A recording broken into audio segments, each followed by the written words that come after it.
Hello বন্ধুরা, মোটিভেস্ট for life YouTube চ্যানেলে আপনাদের স্বাগত জানাই। আজকের গল্পের মূল বিষয়টি হলো মন শান্ত করব কিভাবে। বন্ধুরা, নিজের মন শান্ত করব কিভাবে, এই প্রশ্নটা আমাদের মধ্যে বেশিরভাগ মানুষই নিজেকে করে থাকেন। এই সমাজে যাদের মন শান্ত নয়, তাকে যদি এই পৃথিবীর সব ধনসম্পদ প্রতিপত্তি দেওয়া হয়, তবুও সে শান্তিতে জীবনযাপন করতে পারবে না। আর যার মন শান্ত, তার যদি কিছু নাও থাকে, তবুও সে চির শান্তিতে জীবনযাপন করতে পারবে। আমাদের ইচ্ছা শক্তি ও মন এক নয়, তাই তো আমরা করতে চাই এক কাজ, কিন্তু অশান্ত মন আমাদের দ্বারা করিয়ে নেয় আরেক কাজ। কিন্তু প্রশ্ন হলো, মনকে শান্ত করা যায় কিভাবে? আপনি যদি আপনার মনকে শান্ত করতে চান, তবে আপনার মন আরও বেশি চঞ্চল ও অশান্ত হয়ে উঠবে। হ্যাঁ, মনকে ইচ্ছাকৃতভাবে কখনোই শান্ত করা যায় না। আমাদের প্রথমেই অবশ্যই জানা উচিত যে মনকে নিয়ন্ত্রণ করে কে। আমাদের মনকে নিয়ন্ত্রণ করে আমাদের চিন্তাভাবনা। তাই আমাদের চিন্তাভাবনা যদি সঠিক হয়, তবে অবশ্যই মন নিয়ন্ত্রিত থাকবে, আর নিয়ন্ত্রিত মন ধীরে ধীরে শান্ত হতে শুরু করবে। মহাত্মা গৌতম বুদ্ধ একটি বিশেষ মার্গ দেখিয়েছেন যে কিভাবে জীবনযাপন করলে মন আপনার থেকেই শান্ত হয়ে যায়। তাই এই ভিডিওটি মন দিয়ে শেষ পর্যন্ত দেখুন, আর ভিডিওটি ভালো লাগলে লাইক, শেয়ার এবং সাবস্ক্রাইব করতে ভুলবেন না। তো চলুন বন্ধুরা, দেখা যাক কি সেই মার্গ। হিমালয়ের দক্ষিণ উপত্যকায় একটি গ্রামে বাস করত জীবনযুদ্ধে হেরে যাওয়া একজন হতাশ 25 বছরের যুবক। সেই যুবক জীবনে কোনো কিছুই করতে পারেনি। কাজকর্ম, পরিবার সব ক্ষেত্রেই অসফল।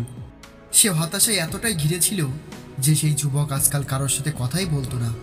তার মন খুবই অশান্ত, একা একাই ঘরের ভিতরে কান্না করত। একদিন সেই যুবক শুনতে পেল তার গ্রামে একজন বৌদ্ধ সন্ন্যাসী এসেছেন। জীবনের সুখ দুঃখের বিষয়ে প্রবচন দিচ্ছেন। কোনো রকম দেরি না করেই সেই যুবক চলল সেই বৌদ্ধ সন্ন্যাসীর কাছে। সেখানে পৌঁছে দেখল শাল বাগানের ভিতরে শান্ত স্নিগ্ধ পরিবেশে সকল গ্রামবাসীরা বৌদ্ধ সন্ন্যাসীর জ্ঞানমূলক উপদেশ শুনছেন। বৌদ্ধ সন্ন্যাসী বলছিলেন, জীবনে সুখ দুঃখের আসা যাওয়া থাকবেই। জীবনে সুখ চিরস্থায়ী নয়, দুঃখ চিরস্থায়ী নয়। তবে যার মন শান্ত থাকে, তাকে সুখ যেমন প্রভাবিত করতে পারে না, তেমন দুঃখ তাকে স্পর্শ করতে পারে না।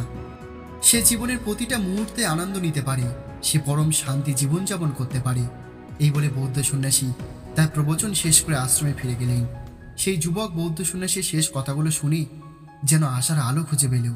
সেও চলল বৌদ্ধ সন্ন্যাসীর পিছন পিছন সেই আশ্রমে পৌঁছে সেই যুবক বৌদ্ধ সন্ন্যাসীকে প্রণাম জানিয়ে বলল, হে গুরুদেব, কিছুক্ষণ আগেই আপনি বলছিলেন যে যার মন শান্ত সে পরম শান্তিতে জীবনযাপন করতে পারে। গুরুদেব, আমার তো একটাই মন। পরিবার জীবনের দুঃখ কষ্টে হতাশায় আমার মন বড়ই অশান্ত। রাত দিন মনের ভিতর হাজার হাজার দুশ্চিন্তা। গুরুদেব, দয়া করে বলুন, এই অবস্থায় আমি আমার মনকে কিভাবে শান্ত করতে পারি? বৌদ্ধ সন্ন্যাসী সেই যুবককে বলল, আমরা আমাদের মনকে ইচ্ছা করলেই শান্ত করতে পারি না।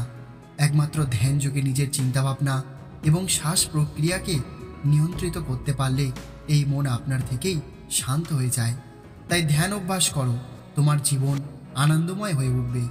সেই যুবক বৌদ্ধ সন্ন্যাসীর কথা শুনে প্রণাম জানিয়ে বাড়ি ফিরে গেল। সারা রাত লাগাতার চেষ্টা করল ধ্যান করার, কিন্তু পদ্মাসনে বসে চোখ বন্ধ করতেই মাথার ভিতরে একের পর এক চিন্তাভাবনার দুশ্চিন্তা মনকে আরো বেশি অশান্ত করে তুলল। অবশেষে সকাল হতেই সেই যুবক আবার চলল সেই বৌদ্ধ সন্ন্যাসীর আশ্রমের দিকে। গিয়ে বৌদ্ধ সন্ন্যাসীকে প্রণাম জানিয়ে বলল, গুরুদেব, আপনার কথা মতো গত রাতে আমি অনেক চেষ্টা করেছি, কিন্তু এক মুহূর্তের জন্য নিজেকে ধ্যানস্থ করতে পারলাম না। আমার মন এখনো বড্ড অশান্ত। বৌদ্ধ সন্ন্যাসী বললেন, ধ্যান কোনো ব্যায়াম বা টোটকা নয়। সময়ের সাথে সাথে অনুশীলনের মাধ্যমে ধ্যানযোগ রপ্ত হয়ে যায়। তখন সেই যুবকটি বলল, হে গুরুদেব, আমার কাছে তো এত সময় নাই। আপনি সংক্ষেপে নির্দিষ্ট কোনো উপায় বলুন, যাতে আমার এই মন শান্ত হয়ে যায় আর আমি সবসময় জীবনে যেন শান্তি অনুভব করতে পারি, প্রতিটা মুহূর্ত আনন্দের সঙ্গে কাটাতে পারি। ধ্যান রপ্ত করতে তো আমার অনেক সময় লাগবে। এমন কিছু উপায় বলুন যেন আমার মন এখনই শান্ত হয়ে যায় আর আমি এই জীবন যন্ত্রণা থেকে মুক্তি পাই। বৌদ্ধ সন্ন্যাসী তখন হেসে বললেন, ঠিক আছে, সেই উপায় আমার জানা আছে, তুমি একটু অপেক্ষা করো। এই বলে বৌদ্ধ সন্ন্যাসী আশ্রমের কুটির থেকে একটি মাটির কলসি এনে সেই যুবকটিকে দিয়ে বলল, যাও, সামনের এই নদী থেকে এক কলসি জল ভরে নিয়ে এসো। ভর্তি এক কলসি জল আনতে পারলেই আমি তোমার মনকে শান্ত করে দেব। সেই যুবকটি তখন সেই কলসিটা নিয়ে নদীর দিকে হেঁটে যেতে যেতে ভাবছিল, এই বৌদ্ধ সন্ন্যাসী কি পাগল? এক কলসি জল কিভাবে আমার মনকে শান্ত করবে? কিভাবে এক কলসি জল আমার জীবনে শান্তি নিয়ে আসবে? কিন্তু বিশ্বাস করা ছাড়া অন্যথায় কোনো উপায় নেই। তাই নদীতে নেমে কলসিতে জল ভর্তি করতে গিয়ে সে অবাক হলো, এ কি? কলসিটার চারপাশটা ছোট ছোট ছিদ্র। ছিদ্রগুলো দিয়ে কিছুক্ষণের মধ্যেই কলসির সব জল পড়ে শেষ হয়ে যাচ্ছে।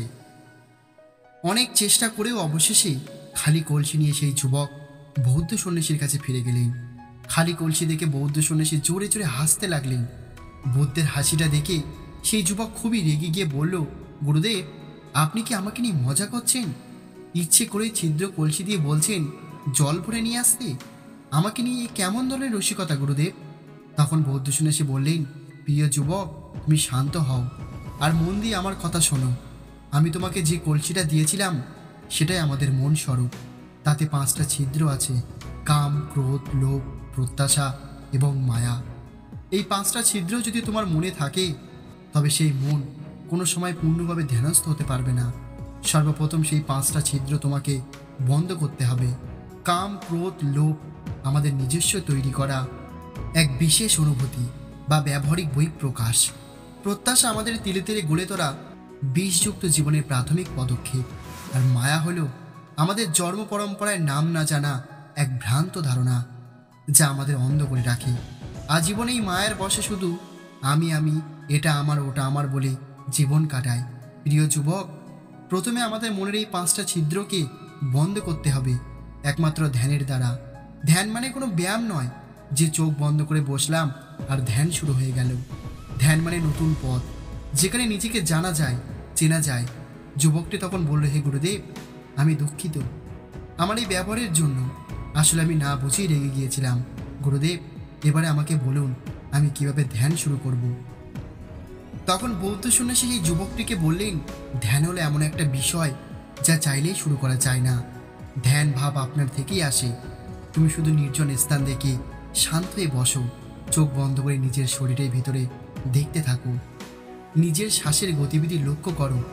এই মহাজাগতিক লীলার সব থেকে গুরুত্বপূর্ণ বিষয় হলো এই শ্বাস প্রক্রিয়া। প্রথম প্রথম চোখ বন্ধ করে নিজেকে প্রশ্ন করো, আমি কি ভাবছি? নিজের চিন্তা ভাবনার দিকে নির্দিষ্টভাবে লক্ষ্য করো। তারপরে নিজেকে প্রশ্ন করো, আমি এসব কেন ভাবছি? দেখবে এর সঠিক উত্তর তোমার জানা নাই। আমরা রাত দিন যে সকল দুশ্চিন্তা করি, বাস্তবে তার অধিকাংশই আমাদের নিজেদের অনুমান বা নিজেদেরই তৈরি। এবারে নিজেকে ধীরে ধীরে শূন্য হতে শিখতে হবে। নিজেকে সমস্ত চিন্তাভাবনা থেকে মুক্তি দিতে হবে। তার জন্য নিজেকে বর্তমানে নিয়ে আসতে হবে। পদ্মাসনে চোখ বন্ধ করে শুধু বর্তমানেই নিজেকে স্থির করতে হবে। বর্তমান বলতে একটাই বোঝায়, তাহলে আমাদের শ্বাস প্রশ্বাস। নিজের নিঃশ্বাস প্রশ্বাস মনোসংযোগ করো। বাইরের কোনো চিন্তাভাবনা তোমাকে স্পর্শ করতে পারবে না। কিছুদিন এটা চলতে থাকলে ধ্যানের সময়, এমনকি ধ্যানের বাইরেও নিজেকে শূন্য বলে মনে হবে। নিজেকে শূন্যতার মার্গে নিয়ে গিয়ে মনকে বিলীন করে দেওয়ার নাম হলো ধ্যান। এই রূপ চলতে থাকলে আলাদা করে মনকে শান্ত করতে হবে না। মন আপনার থেকেই শান্ত হয়ে যাবে। আর মন শান্ত হলে পৃথিবীর যে কোনো কাজকর্মে তুমি সফল হবেই। তোমাকে সুখ অথবা দুঃখ কখনোই প্রভাবিত করতে পারবে না। তুমি চির শান্তিতে বিরাজ করবে। তখন যুবকটি বলল, হে গুরুদেব, এতদিন আমি বুঝতে পারছি আমার সারাটা জীবন শুধু মিথ্যা মায়ার পেছনে দৌড়েছি আর লোভ প্রত্যাশার বশে নিজেকে আরও চঞ্চল অশান্ত করে তুলেছি। পেয়েছি শুধু হতাশা আর দুঃখ। গুরুদেব, কৃপা করুন আপনার দেখানো মার্গে নিজেকে যেন ধ্যানমগ্ন করতে পারি। ধ্যানের পরম মার্গে আমার মন যেন চির শান্ত হয়ে ওঠে। প্রণাম গুরুদেব। তো বন্ধুরা, আমরা যদি সূক্ষ্মভাবে নিজেদের জীবনের দিকে লক্ষ্য করি, আমরা চাই সুখে শান্তিতে জীবন কাটাতে, আমরা চাই নিজস্ব কর্মের সফলতা পেতে, কিন্তু সেটা হয়ে ওঠে না। তার মূল কারণ হলো আমাদের মন বড়ই অশান্ত। আমাদের অশান্ত মনে রাত দিন শুধু প্রত্যাশার পিছনে তাড়িয়ে নিয়ে বেড়ায়, দুশ্চিন্তায় ভরিয়ে তোলে এই জীবন। তাই আজ থেকে আর নয়, এবারই নিজেকে ধ্যানমগ্ন করুন। ধ্যানই হলো একমাত্র পথ আমাদের মনকে চির শান্ত করা। আর আমাদের মন শান্ত হলে জীবন হয়ে উঠবে চির শান্তিময়। তো বন্ধুরা, আশা করি এই ছোট্ট গল্পটি থেকে আপনি কিছু শিখতে পেরেছেন। আর আপনি যেটুকুই শিখেছেন তা কমেন্ট করে অবশ্যই আমাদের জানাবেন। আর গল্পটি ভালো লাগলে লাইক, শেয়ার এবং সাবস্ক্রাইব করতে ভুলবেন না। আর গল্পটি শেষ পর্যন্ত শোনার জন্য আপনাদের অসংখ্য ধন্যবাদ জানাই। ভালো থাকবেন, সুস্থ থাকবেন। আবারও আসবো আগামীকাল নতুন একটি গল্প নিয়ে।